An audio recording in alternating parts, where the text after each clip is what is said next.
Ada kalanya telinga itu bosan mendengarkan nasihat, muak, jemu, letih. Ada kalanya akal itu tidak lagi bisa diajak untuk berpikir, susah, payah, karena sudah terlalu penuh dengan berbagai macam maklumat, informasi, penderitaan dan kesusahan. Tapi Allah memberikan jalan lain untuk supaya nasihat itu sampai ke dalam hati melalui kisah. Maka kata Allah kepada Nabi Muhammad sallallahu alaihi wasallam, faqsusil qasasa, ceritakanlah kisah-kisah itu, la'allahum yatafakkarun, biarkan mereka berfikir, biarkan mereka merenung sejenak. Selama jantung masih berdetak, selama darah masih mengalir, mereka masih hidup, hati mereka masih bisa diajak untuk berkompromi. Mungkin kalau dinasihati tidak lagi masuk, tersumbat sudah telinga. Mungkin kalau diajak berdiskusi sudah tidak mempan, saking penat dan lelahnya penderitaan. Tapi kisah-kisah masih menyentuh ke dalam hati sanubari manusia, karena nafas masih berhembus, hayat masih berada di kandung badan. Bagi yang lama tidak juga dikaruniai anak, bacalah kisah Ibrahim alaihissalam yang tidak pernah muak dan bosan berdoa, Rabbi habli minas salihin, berilah aku anak yang saleh. Bukan setahun, bukan 2 tahun, 86 tahun lamanya menikah dengan Sarah, tidak juga dikaruniai anak. Menikah dengan Hajar, anak tidak juga datang. Mereka mengatakan istrinya mandul, mereka katakan tangan mungkin punya anak, karena tulang sudah rapuh, kepala sudah diselimuti uban, mustahil punya anak. Tapi Allah ingin menunjukkan kuasanya. Pagi, petang, siang dan malam dia berdoa, Rabbi habli minas salihin. Akhirnya Allah berikan anak. Bukan cuma istrinya yang muda itu yang melahirkan anak, istri yang dikatakan semua orang mengatakan takkan mungkin punya anak, mustahil punya anak. 13 tahun setelah kelahiran Ismail, Sarah mengandung, lahirlah Ishak. Ketika itu umur Nabi Ibrahim 99 tahun. Allah ingin menunjukkan kuasanya. Innama amruhu idza arada syai'an ayyaqula lahu kun fayakun. Setan berbisik, mengapa dia yang pacaran, dia yang berzina, sekali berhubungan kelamin langsung punya anak? Mengapa dia yang melakukan hubungan tidak halal, tidak ada akad, tidak ada saksi, tidak ada mahar, tidak ada izin orang tua, mengapa begitu mudah? Memang itulah kerja setan. Alladzi waswisu fi sudurin nas la'atiyannahum min baini aydihim. Aku akan datang dari depan, wa min khalfihim, dari belakang, wa an aymanihim, dari kanan, wa an syama'ilihim, dari kiri. Memang begitulah kerja-kerja setan dari bentuk jin. Syayatinul jinni wal insi. Ada pula setan yang berbentuk manusia, yang kerjanya menghangat-hangatkan hati, memanaskan perasaan, sehingga mendidih bergejolak sampai pada mencaci maki Tuhan. Beristighfarlah, minta ampun kepada Allah. Bacalah kisah-kisah mereka, bagaimana susahnya Nabi Zakaria berdoa kepada Allah, Rabbi habli min ladunka dzurriyyatan thayyibah, berilah aku keturunan yang baik-baik ya Allah. Allah berikan keturunan yang baik. Anak itu bernama Yahya, seorang perempuan lama tidak punya anak, namanya Hannah. Dia berdoa kepada Allah, Rabbi ya Allah, inni aku nazartu, bernazar, laka ma fi batni muharrara, kalau aku punya anak, kalau aku bisa mengandung, anakku ini akan kujadikan muharrara khalisan li khidmati Baitul Maqdis. Dia tidak akan menjadi petani, dia tidak kusuruh bercocok tanam, dia tidak akan mencari ikan di tengah laut menjadi nelayan, dia tidak akan menjadi pegawai kerajaan. Dia hanya akan aku jadikan muharrara, menjadi pelayan Baitul Maqdis. Hidupnya hanya akan menjadi pelayan rumahmu ya Allah. Dia tidak ada kerja lain. Kuwakafkan anakku ini untukmu ya Allah. Fataqabbalaha rabbuha. Allah kabulkan doanya biqabulin hasanin wa ambataha nabatan hasana. Anak itu tumbuh dengan pertumbuhan yang baik. Wa inni sammaituha Maryam. Anak itu aku beri nama Maryam. Wa inni u'idzuha bika wa dzurriyyataha. Aku minta perlindungan kepada engkau, bukan hanya kepada dia, wa dzurriyyataha, tapi sampai kepada anak cucunya, minasyaitonir rajim, supaya jangan sampai dia diganggu, digoda oleh setan yang terkutuk. Begitulah mereka orang-orang yang soleh. Ibrahim, Zakaria, Hannah, suaminya Imran, satu surat khusus untuk mereka. Nama suaminya Imran, nama istrinya Hannah. Hannah melahirkan anak Maryam, Maryam melahirkan anak Isa. Mereka orang yang dekat dengan Allah, tapi tetap diuji oleh Allah. Mereka orang yang dipilih Allah, tapi hidup mereka juga penuh dengan penderitaan dan kesusahan. Lalu siapa kita yang baru sekali dua menempelkan kening ke lantai, bermunajat kepada Allah, merasa hidup mesti senang, hidup mesti tenang, hidup mesti kenyang, padahal kita tak layak untuk menenteng sandal alas tapak kaki mereka. Kita bukan apa-apa dan kita bukan siapa-siapa. Bagi yang hidupnya selama ini berada di istana yang megah dan cantik, penuh dengan emas, berlian, permata, harum, semerbak, tiba-tiba tercampak dan terbuang, bacalah kisah Musa alaihissalam. Dibesarkan di istana Fir'aun, lengkap dengan pelayan, makanan, pakaian terjaga bersih rapi, penuh dengan dayang-dayang. Sampai akhirnya dia melihat ada dua orang yang sedang berkelahi. Fawakazahu Musa. Musa melerai, jangan kalian bergaduh, jangan berkelahi. Tapi kedua orang ini tidak juga menghentikan perkelahiannya. Fawakazahu Musa. Musa meninju dan memukulnya. Orang yang dipukul itu mati. Dan kebetulan yang mati itu adalah masyarakat kelas atas, masyarakat keluarga Fir'aun. Musa takut, dia pergi bernaung di bawah kayu yang rindang sambil berpikir meninggalkan istana Fir'aun yang megah, gagah, perkasa. Ketika Nabi Muhammad SAW Isra Mi'raj, Nabi melihat dari Burak turun ke bawah. Dia lihat ada pohon yang rindang di tengah gurun pasir. Nabi bertanya kepada Jibril alaihissalam, pohon apa itu Jibril? Jibril menjawab, itulah pohon tempat bernaungnya Musa alaihissalam ketika dia terusir dari istana Fir'aun.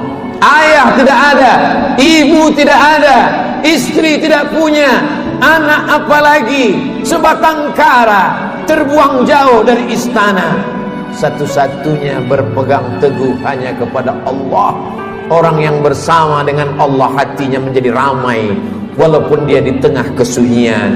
Orang bersama dengan Allah dia bahagia walaupun dia dalam kesusahan dan penderitaan. Orang yang bersama dengan Allah tak pernah putus asa.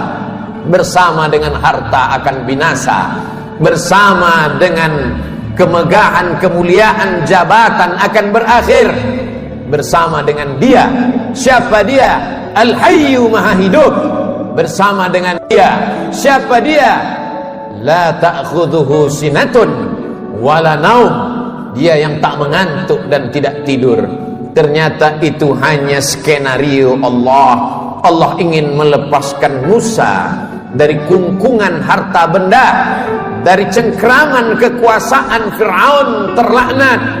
Allah ingin mempertemukan Musa dengan guru yang bijaksana, Syuaib namanya.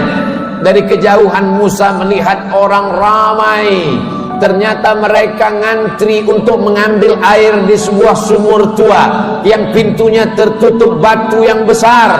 Tidak sanggup mereka menggeser batu itu, walaupun mereka berkumpul beramai-ramai. Musa dengan kekuatan yang dititipkan Allah menggeser batu itu. Dengan mudahnya tutup sumur terbuka.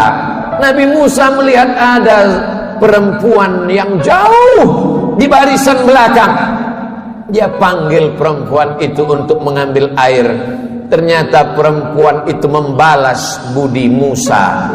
Dia mengajak Musa untuk berjumpa dengan ayahnya, karena ayahnya lama mencari pengembala kambing.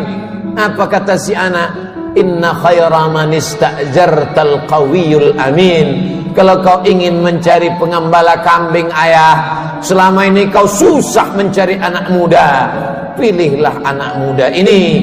Dia orangnya jujur dan amanah. Dari mana kau tahu dia jujur? Ketika dalam perjalanan tadi aku di depan, dia di belakang. Angin bertiup kencang, pakaian lekuk tubuh terlihat. Dia suruh aku ke belakang, dia ke depan, karena dia tidak ingin melihat yang dilarang Allah. Dari mana kau tahu dia kuat? 30 orang laki-laki ingin menggeser batu besar dari pintu sumur yang menutup. Tak sanggup mereka sampai dia datang. Akhirnya Musa dinikahkan dengan anak Syuaib dengan mahar samaniya hijaj, 8 musim, 8 tahun lamanya mengembalakan kambing. Musa ulul azmi. Banyak manusia, tapi tak banyak yang dipilih menjadi nabi. Banyak nabi, tapi tak banyak yang dipilih menjadi rasul. Banyak rasul, tapi tak banyak yang dipilih menjadi ulul azmi. Musa salah satu ulul azmi. Musa yang diajak Allah untuk berbicara. Wa kallamallahu Musa taklima. Tapi sungguh pun begitu, pernah juga dia merasa terasing, kesunyian, kesepian, tercampak, terjatuh dari istana yang megah. Lalu siapa kita? Kita sedang diajak Allah untuk membanding-bandingkan diri dengan orang-orang yang soleh, yang hebat itu. Engkau yang ditugaskan untuk menjadi guru agama, menjadi juru dakwah di tempat yang jauh, di tengah hutan belantara, melewati air gelombang pasang, melewati sungai, melewati batu karang yang tajam, sampai di tempat tujuan tidak disambut dengan tala'al badru alaina. Kau tak disambut dengan marhaban, kau tak disambut dengan permadani merah, kau tak disambut dengan sukacita. Dicaci maki, diejek. Akhirnya hati merasa marah, panas, meninggalkan dakwah, masuk ke dalam perahu. Perahu terombang-ambing di tengah lautan. Nampaknya barang-barang mesti dicampakkan. Satu persatu barang-barang dibuang ke laut.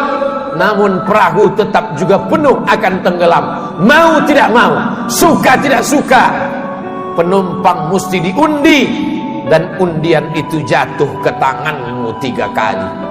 Kalau sudah 3 kali tak ada pilihan, kau mesti dicampakkan ke tengah laut. Mulut ikan nun sudah siap menganga menelan, berada dalam 3 kegelapan.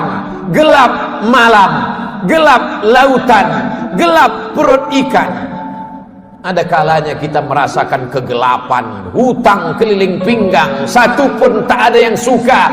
Kawan menjadi lawan, keluarga menjadi musuh. Apa yang dapat kau ucapkan? Itu yang dirasakan oleh Nabi Yunus alaihi salam. Dia hanya berucap dengan mulutnya, la ilaha illa anta subhanaka inni kuntu minaz zalimin. La ilaha illa anta, tiada Tuhan selain engkau, subhanaka, maha suci engkau, aku yang kotor, aku yang hitam, aku yang kelam, aku yang bergelimang dosa. Inni kuntu minaz zalimin, aku sudah zalim, aku sudah aniaya, aku sudah buat dosa. Apa yang dilakukan Allah? Ikan itu memuntahkan isi perutnya. Lalu kemudian Nabi Yunus terdampar di tepi pantai, ditumbuhkan Allah yaktin, labu. Dia makan labu.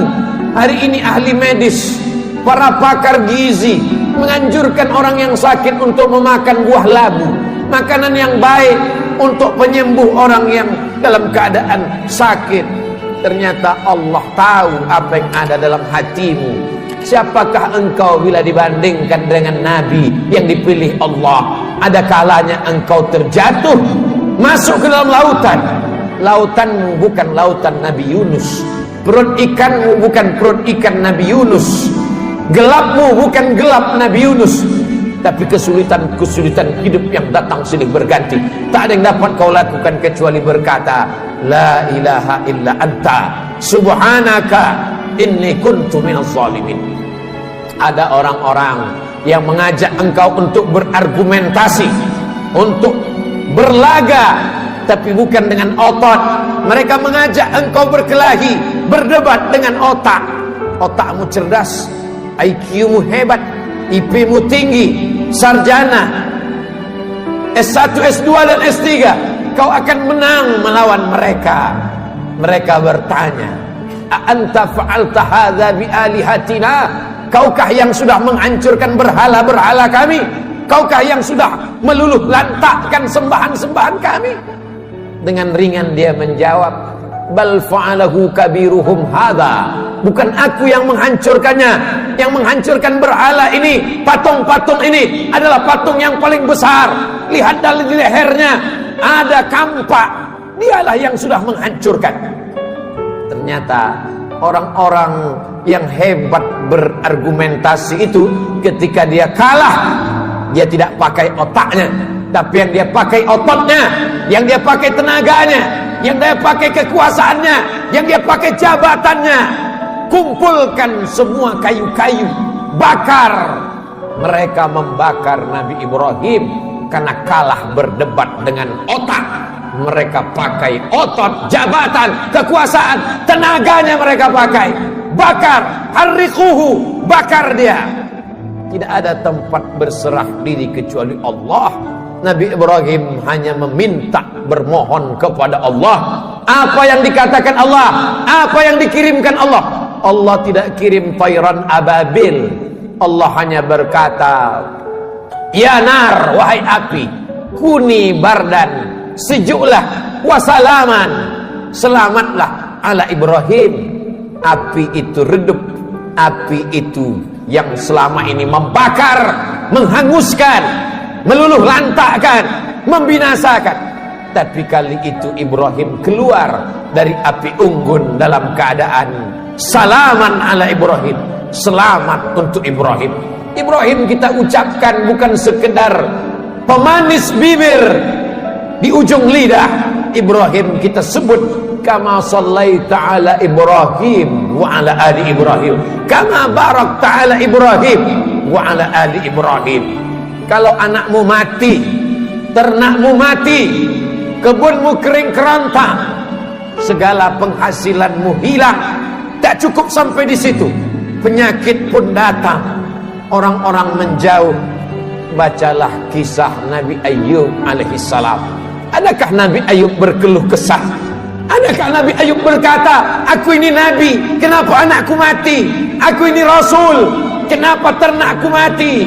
Kenapa kering kerontang?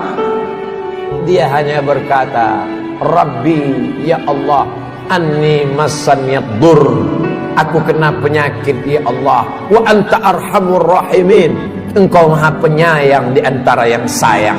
Tidak ada Nabi Ayub berkata sehatkan aku. Nabi Ayub tak minta sembuhkan aku.